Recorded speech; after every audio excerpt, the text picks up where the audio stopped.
Donc c'est l'école, ou bien? Oui, mais Très bien. On n'a pas encore commencé le message du dimanche. Donc on demande pardon à Dieu pour les fausses promesses. Pour promesses non honorées. Je vais t'aider à payer la scolarité.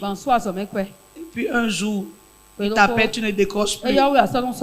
Les 10 000 francs que tu lui as promis, jamais tu ne lui as remis. Donc tu demandes pardon à Dieu. Donc tu laisses le Saint-Esprit faire ce travail en toi pour te rappeler toutes ces promesses non honorées. Tu as dit au Seigneur, quand tu vas me donner un emploi, je viendrai te donner mon premier salaire. Tu as donné l'emploi. Tu as oublié ta promesse. Quand je vais me marier, je vais bien te servir. Pas mon argent, tu t'es marié, tu l'as oublié. Quand tu n'avais pas d'argent, tu es venu à l'hôtel, tu as prié. Seigneur, ouvre-moi une porte.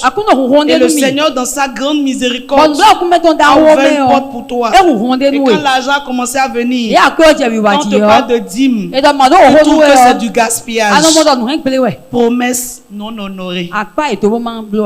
Demandez pardon pour avoir utilisé son argent pour les pratiques occultes. Et les cérémonies, toutes formes de cérémonies traditionnelles. Demandez pardon pour l'amour de l'argent, pour avoir refusé d'ouvrir la main, pour aider ceux qui en avaient besoin. Demandez pardon pour ne pas, comment on dit pas? Pour ne pas avoir, c'est ça non? Pour ne pas avoir payé la dîme. Et c'est interdit de faire des offrandes pour l'œuvre de Dieu. Donc, semaine de repentance. Et après cette repentance sincère, nous allons faire la guerre à l'échec. Et la guerre à l'échec se trouve à la page chez moi, normalement 43. 41 ici. Ok. Chez vous, c'est quelle page? Ok. Voilà. Donc, faire la guerre à l'échec à la page 41. Bon, ici, il y a nos anciennes choses là qui sont ici. C'est pas grave. Mais moi-même, j'ai une manière de faire j'ai des dizainiers. Ceux qui étaient venus à la veille, là, ils ont vu. J'ai fait le chapelet avec les sommes. Je vais vous apprendre ça après. Maintenant, tu fais ta prière de conclusion avec la prière du retour au centuple, qui se trouve à la page 100, chez moi, 165. Donc voilà la conduite à tenir à partir de ce jour jusqu'au samedi prochain. Parce que dimanche, nous allons ouvrir la deuxième semaine. Tout le monde a compris les récits de la première semaine. Gloire à Dieu. Très bien. Alors, nous commençons par le chapitre 1er. Et le premier chapitre dit, Dieu veut que tu sois prospère. Je rappelle que la prospérité, selon Dieu, c'est d'abord un état d'esprit. La prospérité selon Dieu, c'est d'abord un état d'esprit. Ce n'est pas dans le sens d'amasser des richesses. Ce n'est pas dans les biens matériels. Bien que Dieu nous équilibre et Dieu nous donne toutes choses dont nous avons besoin. Mais la prospérité, c'est d'abord un esprit. C'est un état d'esprit. De la même manière que la pauvreté est un esprit. Et Dieu est le Dieu de la prospérité. Il est le Dieu de l'abondance. Mais celui qui est l'auteur de la pauvreté, c'est Satan. Et par l'esprit de pauvreté, il introduit beaucoup de vices. Et quand vous lisez le chapitre 1er, vous allez voir une citation de saint Thomas d'Aquin qui dit qu'il faut un minimum de mieux-être pour la pratique de la vertu. Un minimum de mieux-être. Pour être un bon enfant de Dieu. Un minimum. Il faut avoir un minimum d'équilibre, de paix. Arriver à résoudre les questions existentielles. Ce que je vais manger, de quoi je vais me vêtir, payer mon loyer, habiter dans ma maison. Ça, c'est les choses basiques. Que normalement un enfant de Dieu ne devait pas être en train de lutter pour avoir. Alors laisse-moi te dire ce matin, si tu es en train de lutter dans un domaine où tu ne devrais pas lutter, c'est qu'il y a une quantité de lumière que tu n'as pas encore. Alléluia. Amen. Parce que toute personne qui a une lumière dans un domaine domine a des résultats. Alléluia. Amen. Je peux continuer? Alors, nous en tant que parents, à aucun moment, nous souhaitons que nos enfants se portent mal. Et pour punir un enfant, je ne crois pas qu'on peut souhaiter qu'après ses études, qu'il n'ait pas des entrées d'argent. Un bon parent ne peut pas dire tu vas échouer, à moins que bon. Aujourd'hui, il y a toutes sortes de parents aussi.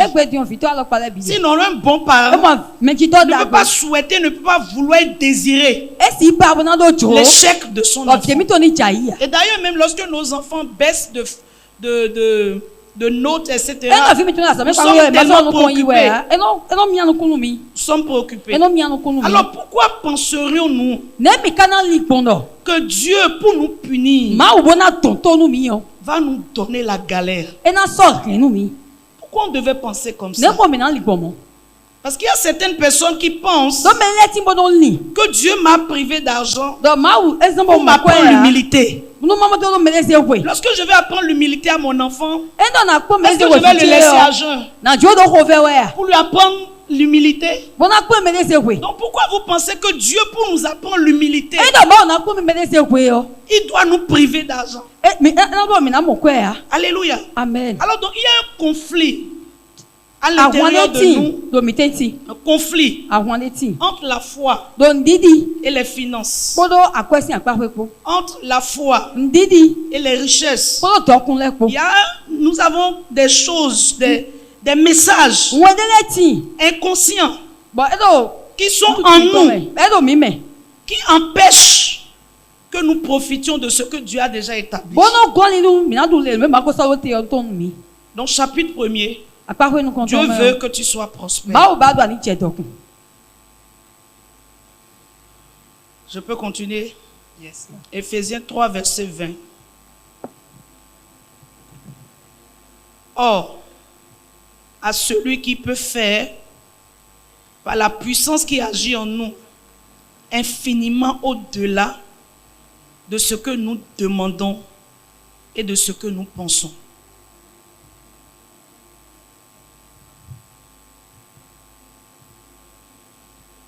Or, à celui qui peut faire, Dieu peut faire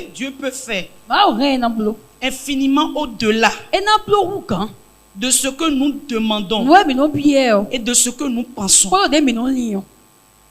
Dieu a la capacité, c'est-à-dire ne le limitons pas. Nous limitons Dieu par nos pensées. Nous limitons Dieu dans notre esprit. Nous pensons qu'il y a des niveaux que Dieu ne peut pas nous donner. Depuis que certains versets sont présents dans mon esprit, je refuse de vivre en deçà de ça. Je ne cherche rien d'autre que l'abondance, parce que c'est ce que Dieu a dit. Jean chapitre 10, verset 10. Il dit, je vous donne la vie en abondance.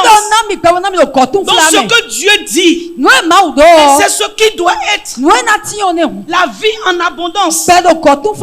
Alors j'accepte ma vie en abondance. Je ne veux pas vivre en dehors de cette vie. Je ne veux pas une vie de médiocrité.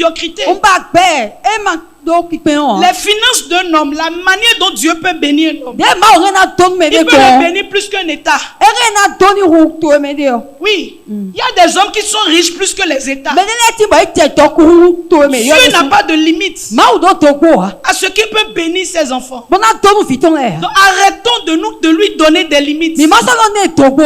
Ne le limitons pas par nos salaire. Ne le limitons pas à la famille de laquelle nous sortons. Ne le limitons pas à les expériences que nous avons vécues, pas les échecs que nous avons subis.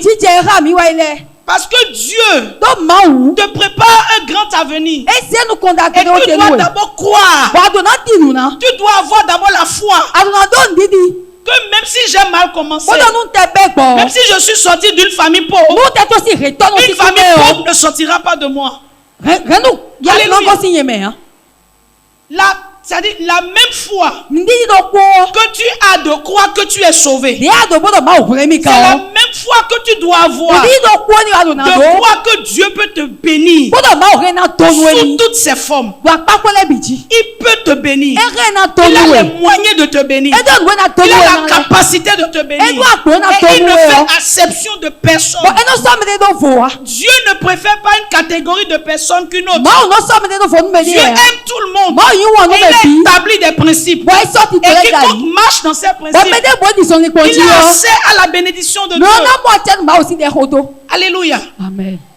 Alors, je disais tantôt qu'il y a des conflits que nous devons traiter. Voilà pourquoi les premiers exercices que je te donne, j'espère que tu vas les faire. C'est-à-dire, lorsque tu penses à l'argent, quelles sont tes émotions? Quelles sont tes profondes pensées? Il y en a qui pensent à l'argent, ils ont peur. Alléluia. Amen. Il y en a qui pensent à l'argent, ils ont la colère. Gloire à Dieu. Alléluia.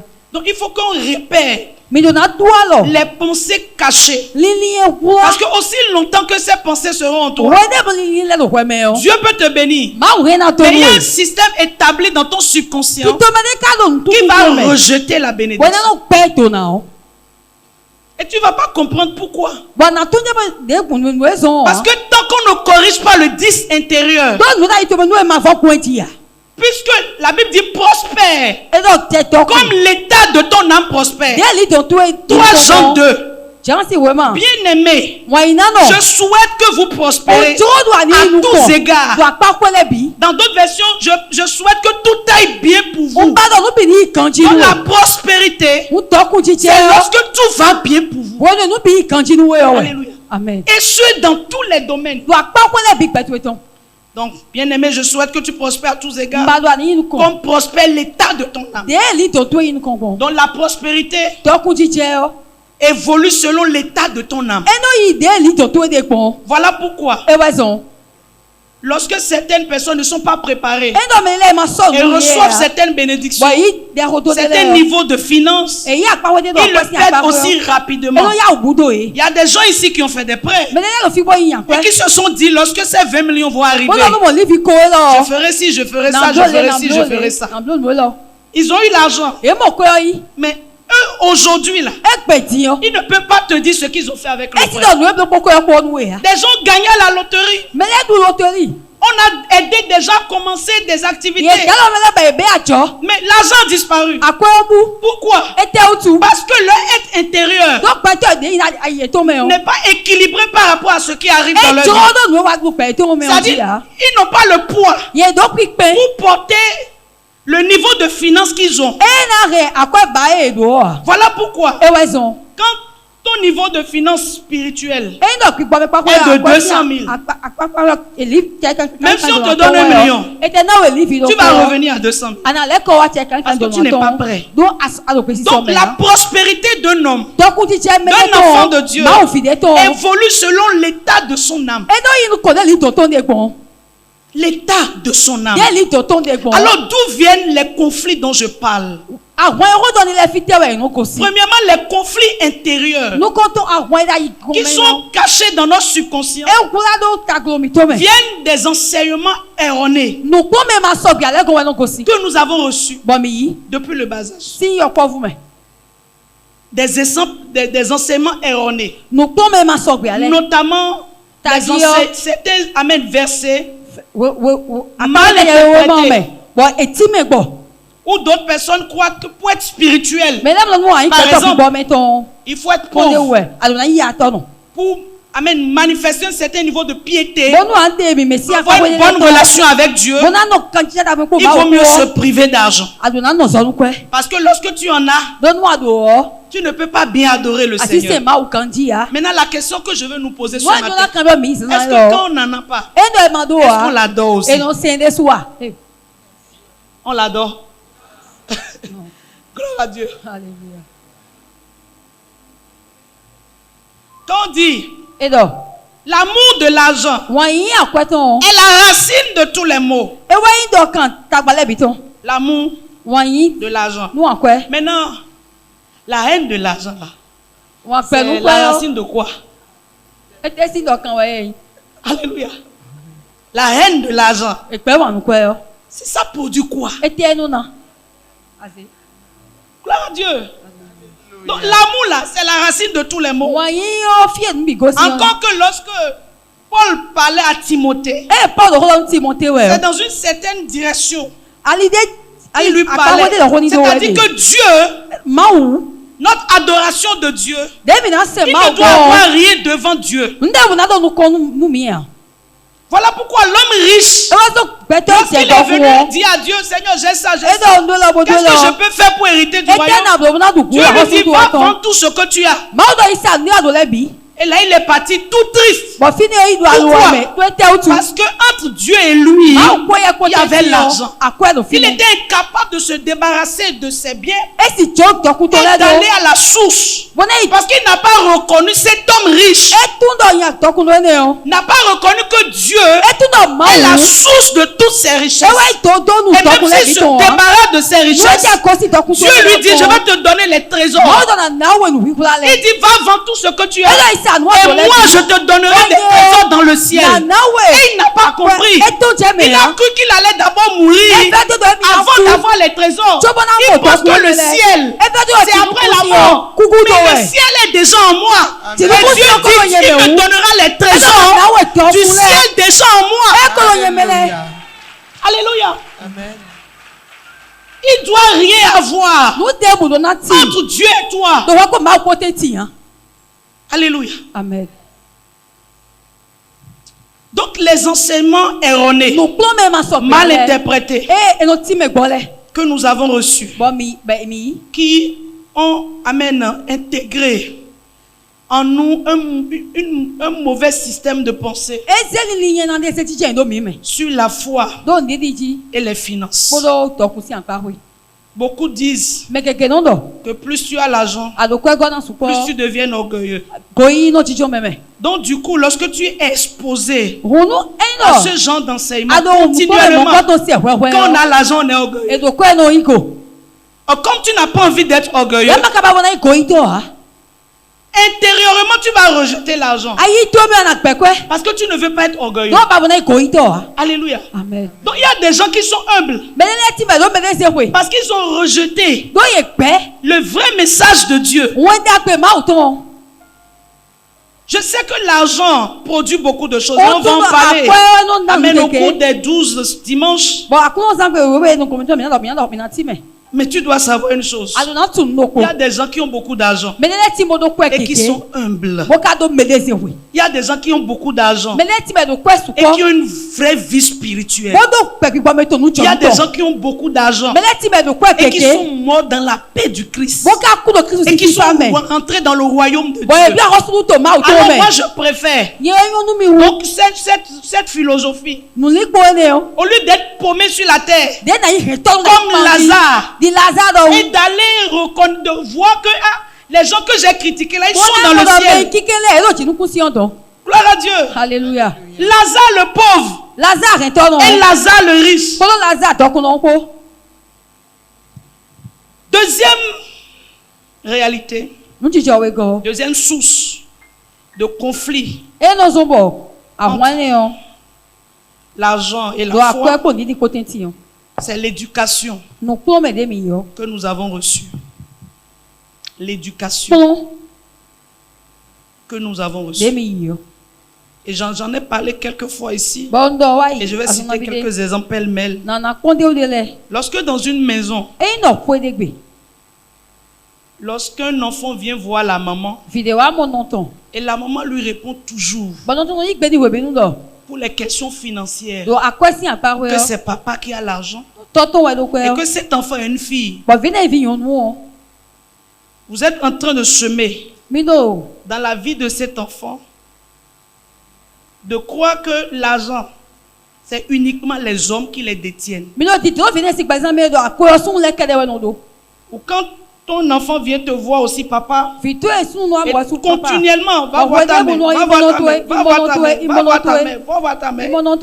Vous êtes en train de faire comprendre à ces enfants que c'est uniquement les femmes qui ont l'argent. Donc, l'éducation familiale, les exemples reçus dans la maison. Lorsqu'un enfant a vécu une vie douloureuse, à cause, d'une guerre continuellement liée à l'argent dans la maison familiale, et que cela même a conduit à un divorce, l'enfant inconsciemment rejette l'argent. Il a un mécanisme en lui qui dit vaut mieux ne pas en avoir pour vivre dans la paix. Parce que continuellement dans ma maison, tous les guerres, tous les cris de ma mère, les cris de mon père ont toujours rapport à l'argent. Donc cet enfant conclut que l'argent crée trop de problèmes. Et donc il ne faut pas en avoir. Il vaut mieux ne pas en avoir. Gloire à Dieu. Alléluia. Donc il faut aller dans ton passé et voir les exemples que tu as vécu, les expériences, les circonstances que tu as vécues. Dans ta maison, on critique souvent les gens d'à côté. On critique toujours les riches. C'est les gens qui vendent drogue là. Les riches sont méchants. Ne fréquente pas les riches. Nous on est des enfants de pauvres. On fait attention à ce que tu fréquentes à l'école. Le rêve grand, nous on n'a pas beaucoup d'argent. Il y a une réalité de ne pas avoir beaucoup d'argent. Mais il y a un langage qu'il faut tenir vis-à-vis de nous. Donc le fait d'avoir critiqué les riches de votre quartier, ou les gens qui ont peut-être un peu plus que vous dans le quartier, à semer amène de la haine. La haine des riches dans le cœur de beaucoup de personnes. Et les voici grands aujourd'hui. Ils veulent de l'argent pour subvenir à leurs besoins, pour réaliser leurs rêves. Ils ne peuvent pas en avoir. Parce que dès l'enfance, la haine des riches a été semée en eux. Ils ont rejeté les riches devant vous. Ils ont sali l'image des riches. Et tout riche qu'on voit, qui conduit peut-être une belle voiture, on estime qu'il vend la drogue. Et comme toi, tu n'as pas envie de vendre la drogue, alors tu rejettes ces gens de niveau. C'est pas tous les riches qui vendent la drogue. Il y en a qui ont fait de vraies affaires. Ils ont resté intègres et loyaux. Et Dieu les a bénis. Gloire à Dieu. Alléluia. Est-ce que je te fais du bien ce matin? Yes. Donc, question. Quels sont les événements que tu as vécus? Quelles sont tes histoires par rapport à l'argent? Quand tu étais enfant, il faut réfléchir sur ça pour connaître le type de réflexe et de pensée que tu as par rapport aux finances. Gloire à Dieu. Alléluia. Alléluia. Amen. Ne cherche pas trop d'argent, sinon tu vas t'éloigner de Dieu. Les traumatismes liés à l'enfant, à l'argent.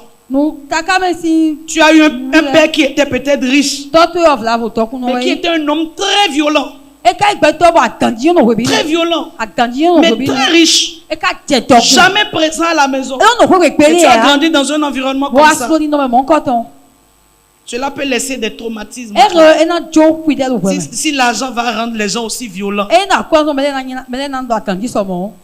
il y a un système en toi qui dit vaut mieux ne pas en avoir. Amen.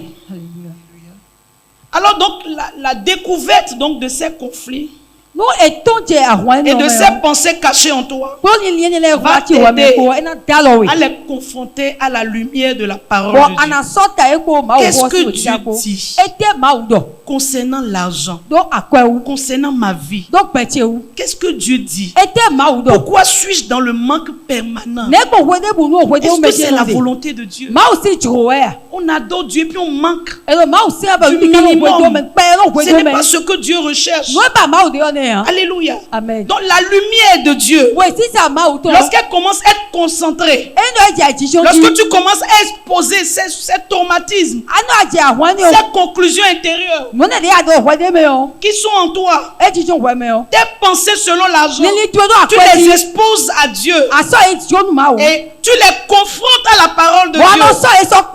Il y a des familles où ils ne donnent pas. Et tu as grandi dans un environnement comme ça. Pour trouver 1000 francs là, il faut se lever tôt. Dans une famille où on ne libère pas. Et tu as grandi dedans. Et toi aussi tu es devenu aujourd'hui un enfant de Dieu. Tu dois confronter ce qui est en toi à la lumière de la parole de Dieu. Qu'est-ce que Dieu dit? La Bible dit vous connaîtrez la vérité et la vérité vous affranchira. Parce que la lumière concentrée a la capacité de briser le joug de la vérité. Plus la révélation de la parole explose en toi, plus tu deviens conscient que tu es né pour réussir, que tu es né pour prospérer, que les richesses matérielles ne sont rien pour Dieu. Ça fait partie de la poussière. Parce que la Bible dit, je vous donnerai l'or comme la poussière. Donc, la Bible n'appelle même pas les richesses matérielles les vraies richesses. Il y a d'autres vraies richesses. Donc ça veut dire que les richesses matérielles, c'est la conséquence normale. C'est ce qui accompagne normalement un enfant de Dieu qui fait sa volonté. C'est qu'il soit béni matériellement. Parce que chaque enfant de Dieu doit être une source de bénédiction pour d'autres. Gloire à Dieu. Alléluia. Amen.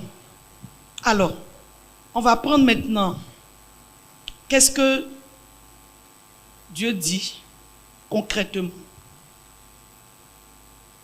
Tu vas prendre d'abord Luc, chapitre 11. Verset 13. Si donc, méchants comme vous l'êtes, vous savez donner de bonnes choses à vos enfants. À combien plus forte raison le Père Céleste donnera-t-il le Saint-Esprit à ceux qui le lui demandent. Dans d'autres versions, on dit ici donc méchants comme vous l'êtes, vous savez donner de bonnes choses à vos enfants. À combien plus forte raison le Père ne vous donnerait-il pas tout ce que vous demandez? Dans d'autres versions. Alléluia. Amen. Alors donc Dieu ressent, comme nous les parents, la même douleur lorsque ces enfants doivent se débattre. Alléluia. Ça dit, si je prêche ce message et que tu dors là, qui peut venir te délivrer encore? Ça y est, tu es venu ici, peut-être tu n'as pas 100 francs, puis tu dors. Vraiment. Je ne comprends pas ce qu'il faut faire à cette génération. Ne vivre là-dedans, retourne au milieu.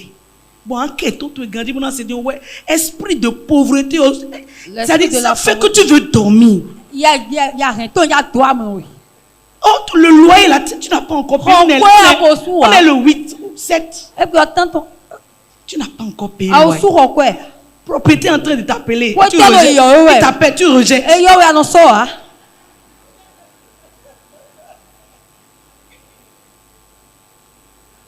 Vous trouvez normal qu'on peut somnoler? C'est que nous, quand nous avons grandi, nous aimons des gens et nous titres de ouais. Parfois, c'est des niveaux de pauvreté qui déclenchent certains niveaux de richesse. C'est parce que parfois, vous n'êtes pas bien pauvre. Oui, parce qu'il y a des chocs qu'il faut faire à l'esprit. Il y a des gens là, c'est parce qu'ils sont très pauvres. Qu'aujourd'hui, qui sont devenus très riches. Les choses de milieu là. C'est pas toujours bien. On est un peu confortable. On a de quoi manger. Ce genre de niveau là, c'est pas rester dedans. Soit tu es bien pauvre. Et tu manges difficilement une fois tous les 2 jours. Cela déclenche en toi une autre manière de réfléchir. Mais si tu as toi repas tous les jours, que ton oncle te donne, ton cousin te donne, ton frère te donne, tu n'es pas bien pauvre. C'est à cause de ça que tu n'as pas encore fait sortir le géant qui est en toi. Tu n'as pas encore vécu les vrais galets garçons là. Tu n'as pas encore vécu ça.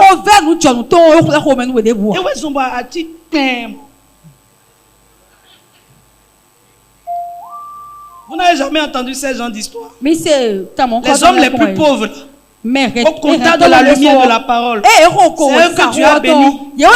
Parce que la douleur de la pauvreté, les humiliations dans la pauvreté, la rejet dans la pauvreté, ils se sont dit jamais. C'est-à-dire, je dois sortir de la pauvreté. Je dois sortir de cette galère. Ils se sont mis au travail. Ils se sont mis à chercher Dieu, à chercher la lumière de la parole, à se battre, corps et âme, à se donner tout entier. Ils ont juré, ils ont pris un engagement. Cette galère-là, aucun de mes enfants ne va vivre ça. L'engagement. Gloire à Dieu. Alléluia. Alors donc je disais, Dieu n'aime pas que ses enfants soient endettés. Que ses enfants soient humiliés. Est-ce que tu penses que toutes les humiliations que tu subis, parce que pour payer ton loyer, tu dois coucher, pour que quelqu'un t'aide, comme ce que j'ai reçu aujourd'hui, même pour qu'un homme vous aide, si vous ne donnez pas, il ne vous aide pas. Il n'aide plus facilement comme ça. Tu dois donner d'abord. Donc regardez l'humiliation que les gens sont en train de vivre. La pauvreté ne fait rien de bon. Le manque n'honore pas. Le manque te pousse à faire ce que tu n'as pas envie de faire. Et on ne peut même pas évaluer la spiritualité de quelqu'un qui manque de tout. Parce que cette personne peut vivre dans les compromis. À un moment donné, il peut être obligé d'accepter faire certaines choses qui ne correspondent pas à sa vie ou à ses convictions personnelles. Parce qu'elle doit manger. Beaucoup de gens sont rentrés dans l'arnaque parce qu'ils étaient en train de chercher à sortir de la galère. Et simplement qu'ils ont trouvé une mauvaise voie. Parce que toute personne que tu arnaques, d'ailleurs même l'argent que tu prends là, tu ne fais rien de bon avec. Alors demandez aux arnaqueurs, les voitures qu'ils ont achetées là, c'est garé quelque part là-bas. Problème arrive dessus. Quelque chose se passe. Parce que l'argent volé ne peut jamais te faire prospérer. L'argent détourné, aujourd'hui tu auras l'impression que tu en as. Mais ce que ça va voler dans ta vie, ce que ça vole dans ta destinée, est plus grand que ce que tu as volé. Alléluia. Amen. Voilà pourquoi il y a une voie. Pour que Dieu te bénisse, il faut d'abord que tu crois qu'il veut te bénir. C'est sa volonté. Dieu n'a pas de problème à ce que tout aille bien pour toi. Au contraire, il est honoré lorsque tu peux être une extension de sa gloire. Lorsque tu peux l'aider à régler des problèmes sur la terre. Lorsque tu peux être un canal de bénédiction. Dieu se sent honoré par de telles personnes. Alléluia. Amen. Amen. Alléluia. Jean chapitre 10 verset 10, je l'ai déjà dit. Le voleur ne vient que pour dérober, égorger, détruire. Moi je suis venu afin que les brebis aient la vie et qu'elles l'aient en abondance. Alléluia. Amen. Donc ce n'est plus à Dieu de décider si vous allez être prospère ou pas. Lui, il a déjà décidé sur la croix en clouant Jésus-Christ. Il a déjà réglé le problème de la pauvreté. Voilà pourquoi lorsque Jésus est arrivé, lorsqu'il voulait dérouler son programme d'action, la première chose qu'il dit, il dit j'ai été envoyé pour annoncer une bonne nouvelle aux pauvres.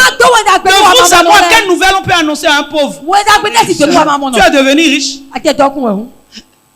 La bonne nouvelle qu'on peut annoncer à un pauvre, c'est que tu n'as plus besoin de rester dans la pauvreté. Ta pauvreté a été clouée à la croix.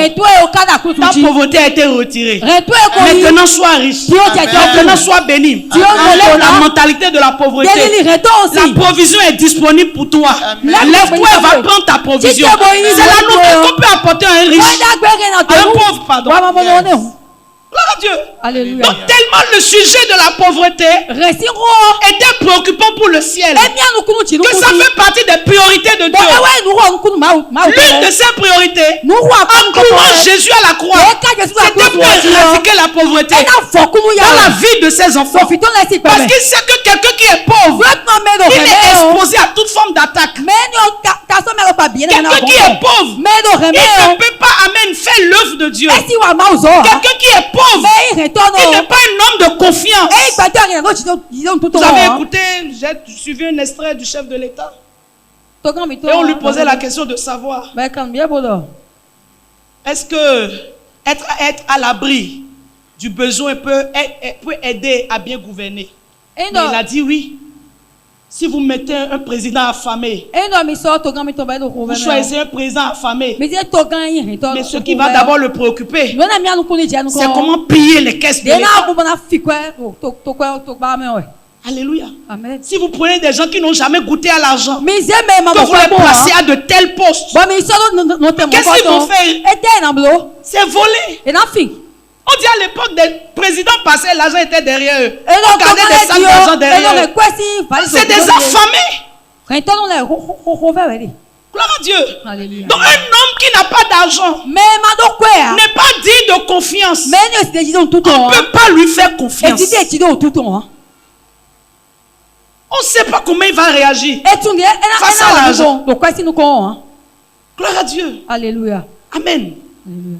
Alors donc, je conclue pour dire il y a 3 ingrédients pour la prospérité divine. 3 ingrédients. Le premier, c'est Dieu, qui est la source, le pourvoyeur, le créateur de toute richesse. Il détient tout. C'est Dieu. Et Dieu ne change pas. Il ne varie pas. Et le ciel n'est pas en manque. Il n'est pas en manque. Donc il a de quoi te bénir. Donc premièrement, il faut établir cette vérité. Ce n'est pas mon employeur qui est ma source. Mes parents sont des canaux mais ne sont pas ma source. L'État, le gouvernement n'est pas ma source. Mais ma source c'est Dieu. Je disais à une de mes filles qui devait perdre son emploi. Je l'ai dit, il y a une chose que tu dois comprendre. Même si tu perds ton emploi, tu ne manqueras pas de ressources. Parce que ta ressource n'est pas connectée à ton emploi. Parce que tu es une fille de l'alliance. Votre ressource est connectée à la volonté de Dieu. À la mesure dont Dieu décide de vous bénir. On dit présenter vos besoins à Dieu. Il peut subvenir à tous vos besoins selon sa grande richesse. Alléluia. Amen. Donc l'ingrédient numéro 1, c'est Dieu. Il veut ta prospérité. Et quand tu le lis dans le chapitre 1er, tu vas voir tous les versets. Quels sont les versets qu'il a dit sur Abraham, sur Isaac, Jacob et Joseph. Et nous voyons que Dieu a marché avec tous ces hommes et les a établis dans une prospérité sans pareil. Ils étaient riches en troupeaux, riches en argent, riches en or. L'Éternel les a comblés. Ils sont devenus puissant. Alléluia. Amen. Isaac pareil. Jacob pareil. Parce qu'ils étaient tous dans l'alliance de Dieu. Donc c'est la volonté de Dieu que tu ne sois pas endetté. Que tu en aies en surplus. Alléluia. Amen. Donc c'est laisser cette lumière-là s'établir en toi. Dieu est ma source. Il est mon pourvoyeur. Je ne crains rien. Tous mes besoins sont pourvus. Parce que Dieu est ma source. En face, amen, d'un obstacle, d'un défi financier, au lieu de commencer à réagir comme les païens, tu te calmes. Devant, amen, un licenciement, Dieu est ma source. Il pourvoit à tous mes besoins. Je n'ai rien à craindre, absolument rien. L'Éternel est mon berger et je ne manque de rien. L'Éternel compte de bien tous ceux qui le cherchent. Et tous ceux qui le cherchent ne sont privés d'aucun bien. Voilà pourquoi je reviens à l'utilité et à l'importance de la parole de Dieu. C'est dans la parole que tu vas détruire les montagnes de pauvreté, les systèmes erronés que tu as enregistrés dans ton subconscient. C'est dans la proclamation de la parole que tu vas renverser ces pensées. Donc la parole doit être dans ton cœur. Tu t'élèves. Dieu ne change pas. C'est le même qui a béni notre père Abraham. Et il dit que nous sommes des fils d'Abraham et que la bénédiction d'Abraham est aussi pour nous. Alors je réclame, en vertu de mon alliance avec Jésus-Christ, les bénédictions de mon père Abraham. Je les réclame dans ma vie. À partir d'aujourd'hui, je proclame l'abondance. Je vis dans l'abondance. Je n'ai plus peur de rien. J'ai de grands rêves. J'ai nourri de grands projets. Et Dieu me pourvoit. Tous mes besoins sont réglés. Alléluia. Donc l'ingrédient numéro 1, Dieu veut Dieu. Il est inchangeable. Sa parole ne vacille pas. Ce qu'il dit, c'est ce qu'il accomplit. Donc il a dit. Et ne crois pas que ça concerne une catégorie de personnes. Il a parlé pour tout le monde. Ingrédient numéro 2.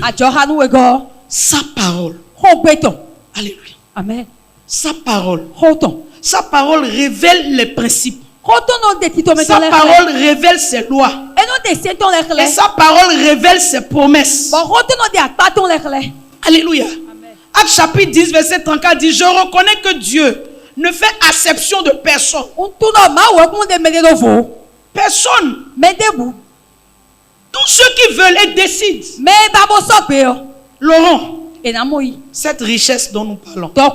Gloire à Dieu. Alléluia. Donc numéro 2, la parole de Dieu qui a révélé ses promesses.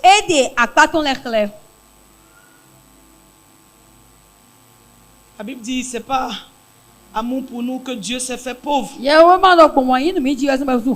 Pour que de par sa pauvreté nous soyons enrichis. Tant que tu ne vas pas épouser ces paroles, et que tu vas les lire comme si ça ne te regarde pas, ça ne te concerne pas, tu ne peux pas accéder à la vérité, à la révélation te concernant. Donc tu dois établir ces vérités en toi. Et le troisième ingrédient, c'est nous. C'est toi, c'est moi. C'est les trois choses, les trois ingrédients qui doivent se mettre ensemble pour une prospérité divine. Dieu ne change pas. Sa parole ne change pas. La seule variable dans ce trio, c'est nous. Nous sommes les seules variables. Dieu ne change pas. Sa parole ne change pas. Alors c'est nous qui devons alors changer. Alléluia. Amen. La seule variable, c'est toi. Dieu a déjà pourvu. La parole a déjà promis. Maintenant, c'est à toi de décider.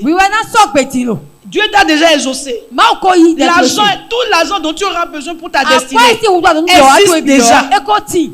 C'est pas que Dieu va créer ça encore. Ça existe. Maintenant, le seul problème, c'est toi. Il faut que tu augmente ta foi, que tu réveilles ta foi et que tu crois véritablement que Dieu veut que tu sois prospère. Alors tu vas déclarer avec moi: je suis un enfant de Dieu. Je suis un enfant de Dieu. Je suis né pour prospérer. Je suis né pour prospérer. Je suis né pour réussir. Je suis né pour réussir. Je suis né pour impacter. Je suis né pour impacter. Quelles que soient les conditions de ma vie, quelles que soient les conditions, les origines de ma vie, les origines de ma vie, maintenant que j'appartiens à l'alliance de Jésus-Christ, maintenant que j'appartiens à l'alliance de Jésus-Christ, je déclare que je possède mon héritage en Christ. Que je possède mon héritage en Christ. Et dans mon héritage, se trouve la prospérité. Père, je te rends grâce, de ce que tu m'as béni, de toutes les bénédictions spirituelles. Je rejette aujourd'hui les mensonges liés à la pauvreté. Je rejette les traumatismes du passé. Je rejette les faux raisonnements. Et je reçois l'abondance de Dieu. J'établis la vérité selon laquelle Dieu pourvoit à tous mes besoins. Selon sa grande richesse. À partir d'aujourd'hui, mon Dieu prend plaisir à ma prospérité. Et moi je reste fidèle. Obéissant. Et allié avec sa volonté. Tu nous as appris dans le Notre Père. Que ta volonté soit faite sur la terre. Comme elle est faite dans le ciel. Or dans le ciel, il n'y a pas de pénurie. Alors je réclame cette abondance sur ma vie, sur ma destinée. Si j'ai été capturé par l'esprit de pauvreté, ce soir, ce matin, je déclare que ces liens sont rompus dans ma vie. Je sors du filet de la pauvreté. Je sors du filet du manque. Je déclare en ce mois de septembre, je vais commencer à expérimenter la prospérité divine, la prospérité de mon âme, la prospérité dans mon corps, la prospérité dans ma maison, la prospérité de mes affaires. Au nom de Jésus, tout embargo spirituel qui a été mis sur ma destinée, toute limitation générationnelle, toute malédiction générationnelle qui me réclame à une vie d'échec, par le sang de Jésus, je brise leur pouvoir sur ma vie. Je déclare à vous, entité, de ma maison, je ne vous appartiens plus. Je suis désormais membre de la famille du Christ. Et je suis héritier de Dieu. Et co-héritier avec le Christ. À partir d'aujourd'hui, je porte un mandat divin. Celui d'aller et de porter des fruits. Et des fruits qui demeurent. À partir d'aujourd'hui, toute mauvaise semence que vous avez plantée en moi pour m'empêcher de me lever dans mon esprit, je les déracine et je proclame que je marche vers la richesse selon Dieu, pour sa gloire et pour l'avancement de son royaume. Au nom de Jésus, je suis établi pour être riche. Je suis établi pour prospérer. Je suis établi pour avancer. Je suis établi pour rendre riche. Je suis établi pour être une source de bénédiction. J'appelle sur ma vie ce matin l'onction de la faveur, l'huile de la grâce pour sortir de toute captivité familiale. Je déclare et je prends l'engagement devant l'autel apostolique que je serai une bénédiction et une source de bénédiction pour ma maison, pour ma famille, quel que soit mon âge. Je déclare que je réussirai et je ferai sortir ma famille de la pauvreté. Au nom de Jésus. Au nom de Jésus. Père, je reçois ma bénédiction. Je crois en ma prospérité. Et je me lève avec foi pour bénir et pour prospérer. Je ne resterai plus en arrière, mais je crois que ma place est à la tête. Je réprime tout esprit de pauvreté qui s'est attaqué à ma mentalité. À partir d'aujourd'hui, je sors de cette mentalité erronée, de cette mentalité héritée de mes pères. Je les rejette. Mentalité de pauvreté, je vous rejette. Mentalité de manque, je vous rejette. J'accepte l'abondance. Je confesse l'abondance. Je déclare l'abondance. Je prophétise l'abondance. Tous mes besoins à partir de ce mois sont pourvus. Je paye mon loyer facilement. Je donne la popote facilement. Je paye les frais de scolarité facilement. Je réponds à mes besoins facilement. Et j'aide les gens facilement. L'argent vient à moi avec abondance. L'argent coule vers moi. La rivière de l'argent commence à couler vers moi. Je déclare, je suis un aimant qui attire les richesses, qui attire l'abondance, qui attire la prospérité. À partir d'aujourd'hui, j'irradie par la lumière de la parole en moi. J'irradie au nom de Jésus. Amen. Amen. Alléluia. Alors je veux vous inviter donc à relire donc le chapitre 1er pour véritablement vous aligner à tout ce que nous avons dit ce matin et de ne pas oublier de trouver du temps. Amen. Dans la semaine, trouver un temps où vous êtes un peu tranquille et dis, Saint-Esprit, parle-moi. Parle-moi sur ma relation profonde avec l'argent.